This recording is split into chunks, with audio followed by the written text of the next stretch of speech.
கிறிஸ்துவுக்குள் பிரியமானவர்களே, இந்த நாளுக்கான மாலை நேரம் அண்ணா அப்போஸ்தலனாகிய யோவான் எழுதின 3ஆம் நிருபம் 6ஆம் வசனம்.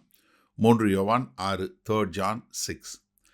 அவர்கள் உன்னுடைய அன்பை குறித்து சபைக்கு முன்பாக சாட்சி சொன்னார்கள். தேவனுக்கு முன்பாக பாத்திரமானபடி அவர்களை நீ வழி அனுப்பி விட்டதனால் நலமாய் இருக்கும்.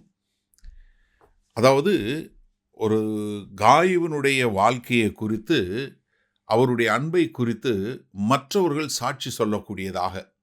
எப்படி மற்றவங்க சாட்சி சொல்கிறாங்க, அவருடைய வாழ்க்கை எவ்வளவு அழகாய் நேர்த்தியாய் அவர் மற்றவர்கள் மேலே அன்பு செலுத்துகிறார் என்று சொல்லக்கூடிய ஒரு சாட்சி. இதுதான் ஒரு உண்மையான கிறிஸ்தவ வாழ்க்கை என்று சொல்லக்கூடியதாக. யாருக்கிட்ட போய் சொல்கிறாங்க? யோவான்கிட்ட போய் சொல்கிறாங்க. எப்படி ஒரு சாட்சி சொல்கிறாங்க? அவர் உண்மையான அன்புள்ளவராய், அவர் தேவனுக்கு முன்பாக பாத்திரமானபடி, தேவனுக்கு முன்பாக பாத்திரமானபடி.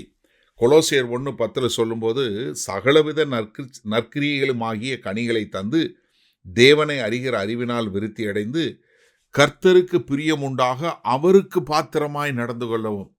ஏன்னா பாத்திரமாய் நடந்து கொள்ளுதுன்னா கர்த்தருக்கு பிரியமாக நடந்து கொள்ளக்கூடியது. அப்படி ஒரு பாத்திரமாக நடந்து கொள்ள வேண்டும் என்று சொல்லக்கூடியதாக. மத்தேயு 10ஆம் அதிகாரம் 40ஆவது வசனம் சொல்லும்போது, உங்களை ஏற்றுக்கொள்ளுகிறவன் என்னை ஏற்றுக்கொள்ளுகிறான், என்னை ஏற்றுக்கொள்ளுகிறவன் என்னை அனுப்பினவரை ஏற்றுக்கொள்ளுகிறான்.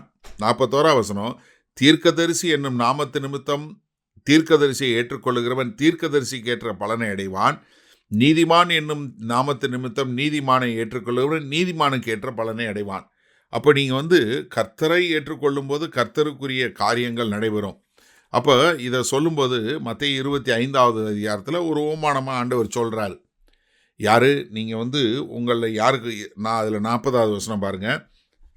அதற்கு ராஜா பிரதியுத்தரமாக, மிகவும் சிறியவராகிய என் சகோதரரான இவர்களில் ஒருவனுக்கு நீங்கள் எதை செய்தீர்களோ அதை எனக்கே செய்தீர்கள் என்று மெய்யாகவே உங்களுக்கு சொல்லுகிறேன் என்றார். அதே மாதிரி 45ஆவது வசனத்தில், அப்பொழுது அவர்களுக்கு பிரதியுத்தரமாக, மிகவும் சிறியவர்களாகிய இவர்களில் ஒருவனுக்கு நீங்கள் எதை செய்யாதிருந்தீர்களோ அதை எனக்கே செய்யாதிருந்தீர்கள் என்று மெய்யாகவே உங்களுக்கு சொல்லுகிறேன் என்றார். அப்போ என்ன, கர்த்தராகிய இயேசு கிறிஸ்து நாமத்து நிமித்தம் ஏற்றுக்கொண்டவங்க, நீங்கள் ஏற்றுக்கொள்ளும்போது என்ன, கர்த்தராகிய இயேசு கிறிஸ்துவை ஏற்றுக்கொள்கிறீங்க, அந்த அன்பை காட்டக்கூடியவங்களா. இங்கே காயு அவங்க என்ன பண்ணுறாரு, அவர் காட்டக்கூடிய அன்பை பார்த்து மற்றவங்க என்ன சொல்கிறாங்க, யோவான்ட்டு சாட்சி சொல்லக்கூடியதா, இப்படிப்பட்ட ஒரு அருமையான தேவ மனுஷன் என்று சொல்லக்கூடியதாக அவங்க ஒரு சாட்சி கொடுக்குறாங்க. அதனால அப்போ அவர் என்ன சொல்கிறாரு, நீ தேவனுக்கு முன்பாக பாத்திரமானபடி நீ அவங்கள வழி அனுப்பிவிடக்கூடியவனாக இருக்க வேண்டும் என்று.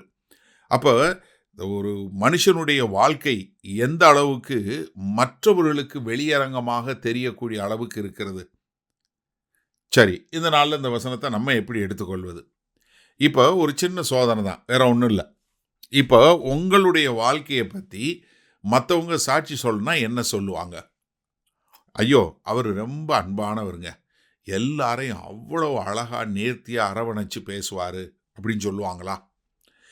இல்லைங்க.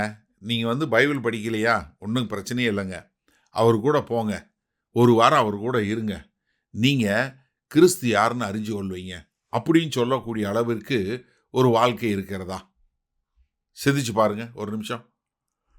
ஏன்னா ஆண்டவராகிய இயேசு கிறிஸ்து எவ்வளவு அழகா நேர்த்தியாக சொல்லி கொடுத்தாரு. என் நுகம் லகுவானது, அதை நீங்கள் ஏற்றுக்கொள்ளுங்க, என்கிட்ட இருந்து கற்றுக்கொள்ளுங்க, மனத்தாழ்மையாக சாந்தமாக வாழுங்க, நீங்கள் ஒருத்தர் மேலே ஒருத்தர் அன்பு காட்டுங்க. இதைத்தானே கர்த்தராகிய இயேசு கிறிஸ்து நமக்கு சொல்லி கொடுத்தாரு. அதே மாதிரி தானே ஆதி திருச்சபையாக இருக்கட்டும், பின்னாடி உள்ளதாக இருக்கட்டும், எல்லாம் என்ன சொல்லி கொடுத்தாங்க? நீங்கள் கர்த்தராக இயேசு கிறிஸ்து ஏற்றுக்கொண்டு அவருக்கென்று உண்மையாக வாழ வேண்டும் என்று சொல்லக்கூடிய ஒரு காரியம். அப்போ நம்ம கர்த்தராகிய இயேசு கிறிஸ்துவை ஏற்றுக்கொண்டோன்னா நம்முடைய வாழ்க்கை எப்படி இருக்கணும்? இயேசு கிறிஸ்துவை போல இருக்கணும். எல்லார் மேலும் அன்பு காட்டக்கூடிய மக்களாய், எல்லார் மேலும் நம்ம என்ன, ஒரு பட்சபாதம் இல்லாமல் ஒரு அன்போட நேர்த்தியாக கனிவாக ஏற்றுக்கொள்ளக்கூடியது. இப்போ காயுவை குறித்து மற்றவங்க சாட்சி சொல்கிறாங்க, அவருடைய அன்பை குறித்து சாட்சி சொல்கிறாங்க. இன்றைக்கு நம்மளால் அது சொல்ல முடியுதா? உங்கள் குடும்பத்தில் சொல்ல முடியுதா? வேற ஒன்றும் இல்லை, உங்கள் கணவன் மனைவி இன்றைக்கு ஊழியம் செய்கிறோன்னு சொல்கிறவங்களே அப்படி வாழ முடியல. அதனால தான் பிரச்சனையே. இன்றைக்கு கிறிஸ்துவனுடைய நாமம் தூசிக்கப்படுவதற்கு காரணம் வெளியே உள்ளவங்க இல்லை, சபைக்குள்ள உள்ளவங்களே அதற்கேற்றார் போல வாழ்வதில்லை, பிரசங்கிக்கிறவங்களே வாழ்றதில்லை. அதுதான் இன்னைக்கு பெரிய பிரச்சனை. எனக்கு அருமையான சகோதரனை சகோதரியை நன்றாக தெரிஞ்சு கொள்ளுங்க. நம்முடைய வாழ்க்கை சாட்சியாக இருக்க வேண்டும். எப்படி? நம்முடைய அன்பை குறித்து மற்றவர்கள் சாட்சி சொல்லக்கூடிய ஒரு வாழ்க்கை வாழ கற்றுக்கொள்வோமா? வல்ல பிதாவே, இந்த நாளில் இந்த செய்தியை கேட்டுக்கொண்டு இருக்கிற ஒவ்வொருத்தருடைய வாழ்க்கையும் ஆண்டவரே, அவர்களுடைய அன்பை குறித்து மற்றவர்கள் சாட்சி சொல்லும் விதமாய் காய்வை போல அன்பு செலுத்தக்கூடிய மக்களாய் வாழ எங்களை ஒப்புக் கொடுக்கிறோம். மீட்பெரும் இரட்சகருமாகிய இயேசு கிறிஸ்துவின் மூலம் பிதாவே, ஆமேன். கர்த்தர் உங்களை ஆசீர்வதிப்பாராக. நாம் நாளை காலை தினசரி தியானத்தில் சந்திப்போம். Good night.